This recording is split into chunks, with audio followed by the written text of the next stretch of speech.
Ça, c'est la suite de la vidéo parce que j'ai voulu répondre à un appel, mais mon micro s'est coupé. Donc, je voulais vous dire ça. Et l'esclavagiste, il va partir jusqu'à vous immiscer dans une sorte d'esclavage sentimental. Il va vous faire croire qu'il vous aime. Il va vous faire croire que, qu'il vous aime. Il va vous faire croire que il est avec vous. Mais alors que, en fait, c'est pour vous faire soumettre par la pensée à ses désirs, à ses volontés. Et là, vous allez devenir généreuse envers la personne et vous allez travailler pour elle. C'est ça l'esclavagiste. Les codes, les numéros ou les couleurs, moi, je n'ai aucun problème avec eux. Mais tous ces codes-là ont remplacé, en fait, l'esclavage physique qui a été orchestré à la place de l'esclavage moral que nous subissons aujourd'hui. Et d'ailleurs, si je m'en vais vous dire une chose, je vais vous appeler à vous réconcilier avec vos ancêtres. Je connais le sentiment que vous avez eu, vous tous qui êtes des descendants d'esclaves. Vous vous êtes dit, nos ancêtres nous ont vendus. Mais je vais vous poser la question différemment. Vous avez vu l'esclavagiste?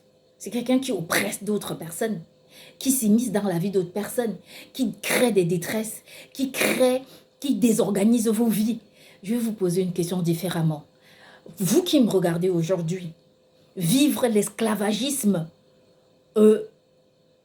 mental, sentimental, que je vis, retranché du monde, est-ce que c'est parce que vous me détestez? Est-ce que c'est parce que vous me haïssez face à l'esclavagiste?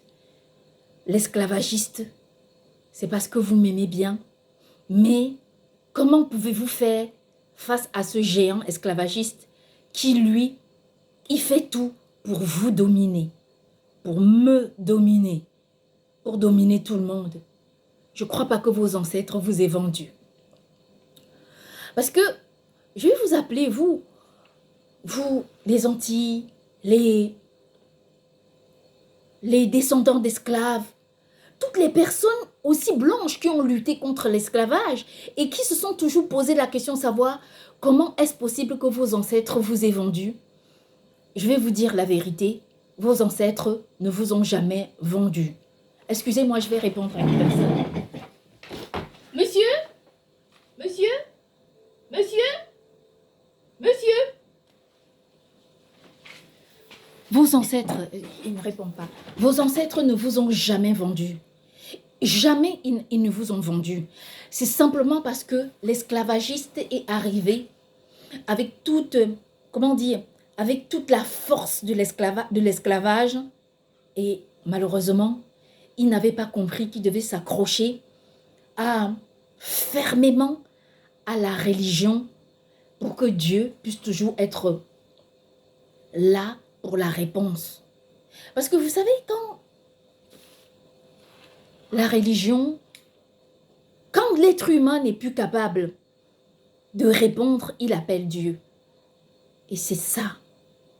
Je vous appelle à vous réconcilier avec vos ancêtres. Je veux que grâce à moi, et cette idée m'est venue l'autre jour, je veux que grâce à ma situation, que vous qui êtes des descendants d'esclaves, que vous les noirs qui me regardez, ou vous les blancs qui me regardez et qui vous dites comment est-ce qu'on peut faire pour l'aider, que vous vous dites que l'esclavagiste c'est quelqu'un qui se fiche éperdument de vos sentiments, de ce que vous voulez, de ce que vous ne voulez pas. Ce qui intéresse l'esclavagiste, c'est vous dominer, tout simplement. Qui n'aimerait pas venir ici devant chez moi, me libérer? Vous tous, vous aimeriez faire ça. Mais vous avez des familles, vous avez des amis, vous avez des gens à qui vous tenez.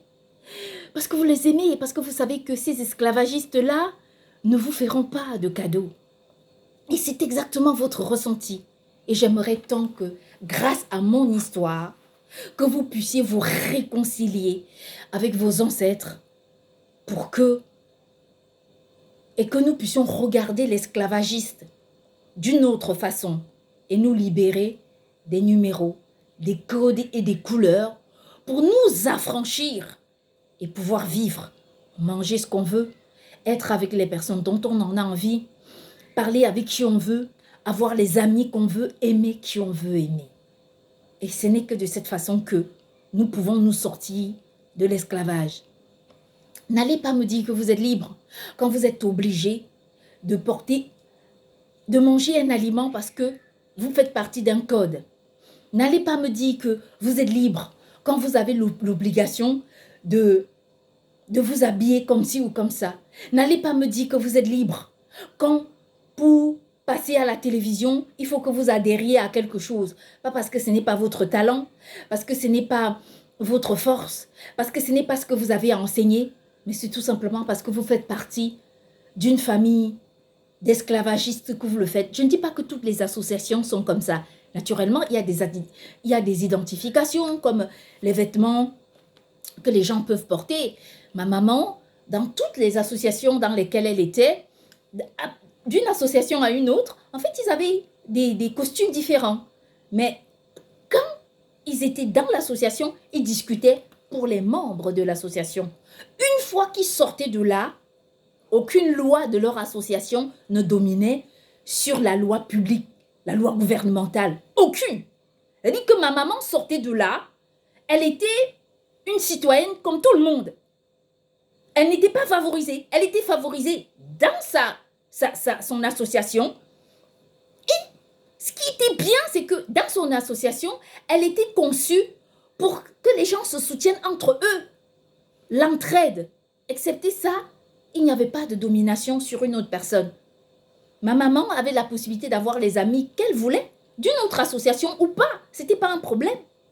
Mais elle n'était pas, son idée n'était pas centrée sur son association. Si elle ne voulait pas de quelqu'un de son association, ce n'était pas un problème parce que la personne l'avait énervé, parce que la personne lui avait fait quelque chose. Ce n'était pas un problème. Mais ce que je vais dire, c'est que ce n'est pas que je ne veuille pas faire partie d'une association. Je suis née au cœur des associations. Je sais ce que c'est. Mais l'utiliser pour dominer des gens, moi, je me sens très mal. Je me sentirais très mal de faire ça. Parce que ça ne ferait pas partie de mon idéologie. Maintenant, est-ce que je sais soutenir un groupe? Oui, c'est comme les familles. Si je suis dans ma famille et que je dois défendre quelqu'un, ben naturellement, je le défends parce qu'il a raison. Mais je ne défendrai pas un membre de ma famille parce qu'il a tort. Non, je dois défendre un membre de ma famille parce que ce membre de ma famille a raison. Et donc, c'est une façon aussi pour vous dire que, comme j'appelle à cette liberté, ce n'est pas parce que je suis contre vous, mais c'est parce que aussi, je pense à sauver toute l'économie mondiale. Tant que ces codes et ces couleurs et ces numéros perdureront, il y aurait encore des pays dans le monde comme Haïti, dans lesquels il y a un milliardaire sur un milliard de personnes, sur de millions de personnes.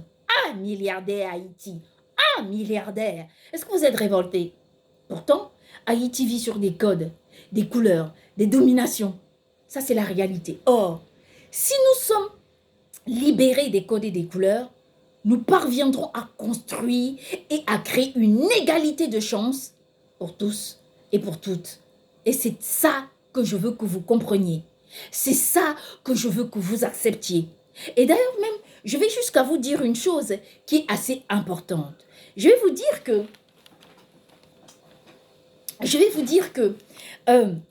quand je vous demande de vous réconcilier avec vos ancêtres, c'est la vérité. Et j'ai un monsieur qui a oublié son ordinateur, qui est venu pour dépanner mon réfrigérateur. J'ai un très beau réfrigérateur américain et il est tombé en panne. Et donc, le monsieur est venu pour diagnostiquer le problème. Et donc, il a oublié son ordi. C'est lui qui ne fait que m'appeler. Donc, je vais aller lui redonner le portable. Et alors, en fait, il a oublié son ordinateur portable à la maison. Donc, je vais le lui porter parce que, voilà, c'est normal. C'est lui qui m'appelle depuis et c'est pour ça que je suis un peu déconcertée. Je voulais aussi, à ça, vous demander de penser à la pureté alimentaire quand vous êtes des croyants et des croyantes en Dieu. La pureté alimentaire, c'est de manger suivant les codes bibliques. Ce n'est pas parce que c'est mauvais, mais c'est parce que c'est important. Parce que ça fait aussi partie de votre... Ça fait aussi partie de votre... de la lumière que vous apportez dans le monde. Je vais vous expliquer une chose. Vous savez, quand la lumière brille au-dessus de notre tête, ce n'est pas pour rien. C'est parce que c'est normal. La raison est simple. Pourquoi vous devenez des lumières? Parce que vous apportez non seulement la lumière céleste sur vous, et c'est la lumière divine qui brille et qui vous accompagne là où vous allez, mais parce que vous devenez des lumières pour le monde et comme une sorte de torche pour le monde. Et chaque fois que vous priez Dieu, chaque fois que vous créez le bien autour de vous, chaque fois que vous changez positivement le monde autour de vous, vous devenez la lumière du monde et vous portez la lumière du monde. Et c'est aussi la raison pour laquelle je vais vous inviter à porter ces lumières-là le plus longtemps possible pour que nous ne puissions pas nous introduire dans l'obscurité. Dormir dans l'obscurité, être dans l'obscurité, ce n'est pas ce qu'on veut apporter dans ce monde. Imaginez un monde dans l'obscurité. Qu'est-ce que ce serait? Ce serait rien du tout. Un monde dans la saleté. Ce serait quoi? Rien du tout. Quand je vous ai interpellé de laver notre tissu écologique, ce n'était pas simplement le tissu écologique en tant que, je sais pas, mur ou quoi que ce soit qui est face à nous, mais c'est aussi l'écologie, le tissu mental que nous portons en nous. Et ça, c'est ultra important. Vous savez, j'ai regardé plein de gens qui font la fête, qui font la musique, qui font des films, qui sont des personnes artistes.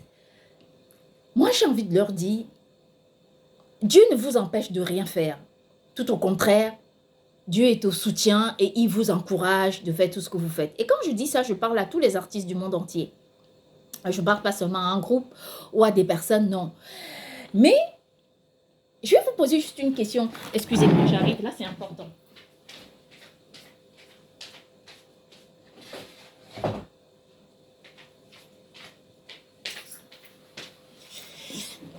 À quel moment est-ce que Dieu n'est pas présent? À quel moment Dieu n'est pas présent? Vous savez, quand on vit dans la crainte de Dieu, en fait, Dieu n'est pas présent quand vous priez, ou quand vous mangez, ou quand vous vous comportez face à une personne. Mais Dieu est présent quand vous prenez toutes vos décisions. Ça veut dire que je décide par exemple de faire un clip. Prenons l'exemple, je fais un clip. Est-ce que Dieu répond? Est-ce que Dieu est là? Quelle est la présence de Dieu? À quel moment Dieu est présent? Comment est-ce que j'ai fait pour apporter la lumière dans ce que je fais? Et à tout ça, vous savez, je vais encore vous dire ça pour insister sur ce fait-là, pour que vous puissiez comprendre que même quand on part faire la fête, Dieu ne nous empêche pas de faire la fête.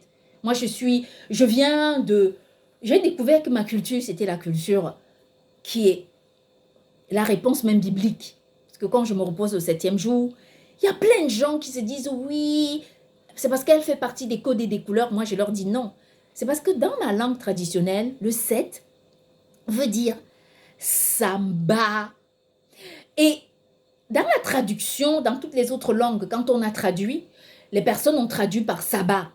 Mais la réalité, c'est que sabbat, si vous demandez à un Français de vous définir sabbat, un Français va vous définir ce mot par la logique, par une logique linguistique.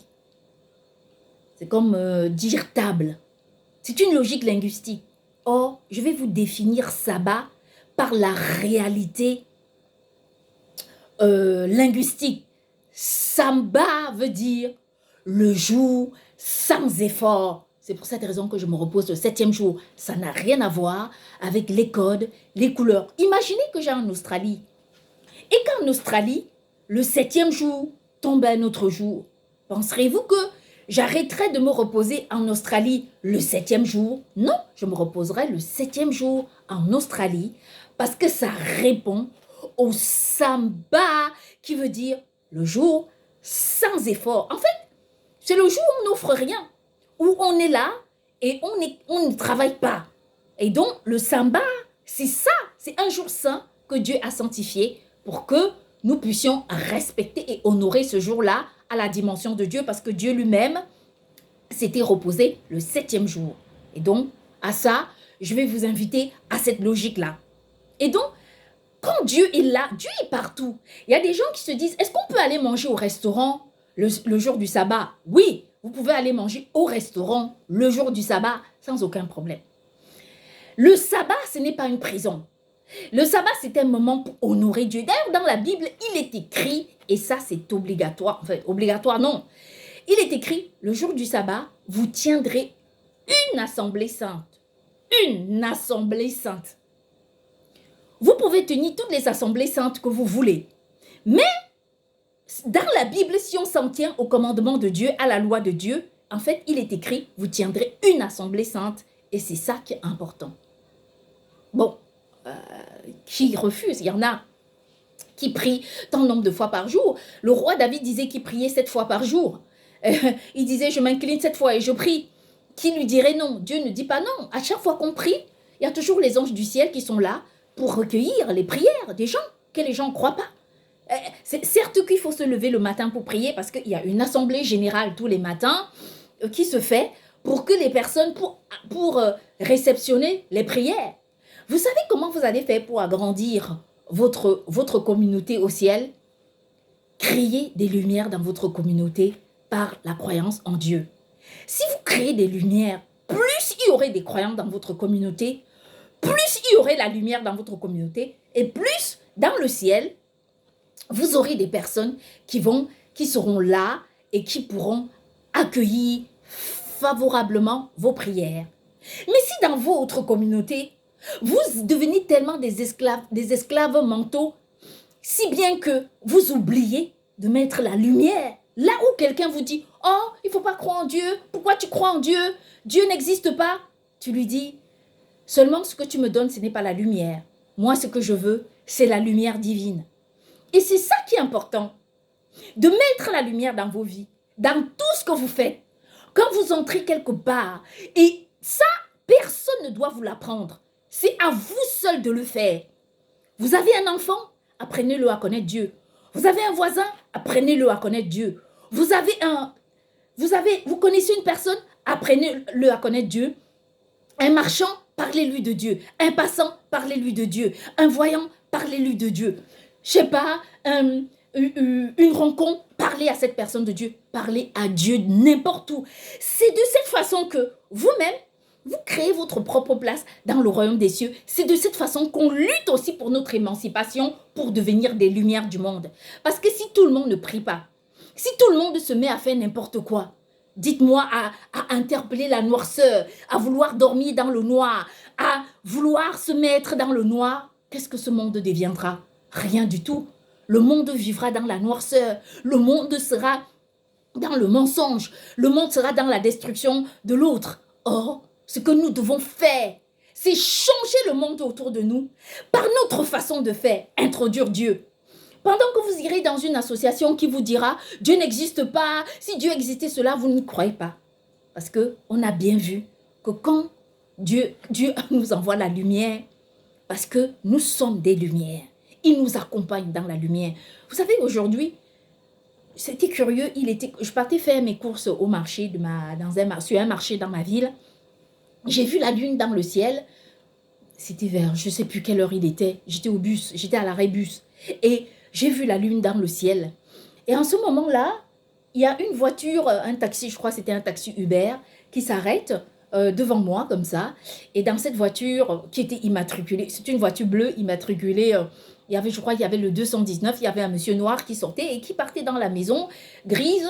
C'était un immeuble gris au-dessus duquel il y avait deux poteaux. Et au-dessus, il y avait une lune. Et j'ai dit à plein de gens, mais vous avez vu, il y a la lune qui est sortie au ciel très très tôt. Et c'était assez fabuleux. À la fois, il y avait le soleil, à la fois, il y avait la lune. Vous voyez, et c'est ça qui est beau. Enfin, le soleil, il sort où il veut. Hein. Quand je dis comme ça, les gens vont commencer à le mettre. Parce que là, il est en train de venir là, parce que je suis un peu reculée. Donc, à quel endroit il n'y a pas Dieu? Dieu est partout. Vous entrez quelque part, assurez-vous qu'il y ait la présence de Dieu. Vous arrivez là où il y a la noirceur, mettez-y la lumière. Vous voulez faire quelque chose, faites-le. Si par exemple, moi, demain, je devais produire, par exemple, un film, moi, je produirais le film le plus beau au monde. Vous savez pourquoi? Parce que je mettrais Dieu dedans. Parce que j'introduirais Dieu dedans. Parce que j'apporterais la lumière là où les gens apportent l'obscurité. Parce que nous ne prions pas. Imaginez que tout le monde se lève le matin, on devient tous des voleurs, des voleuses, des brigands, des brigands. Imaginez, ça c'est la culture mondaine, mondiale aujourd'hui. On devient tous des méchants. Qui vivra? Imaginez, je vous rencontre avec une hargne de la méchanceté. Je vous dis, j'emploie mon sens de la méchanceté contre vous. Mais vous pensez qu'on pourrait vivre? Quel serait l'avenir du monde? Les amis, vous savez, je vais vous dire une chose, et ça c'est très important. Nous devons permettre à Dieu d'être dans nos vies.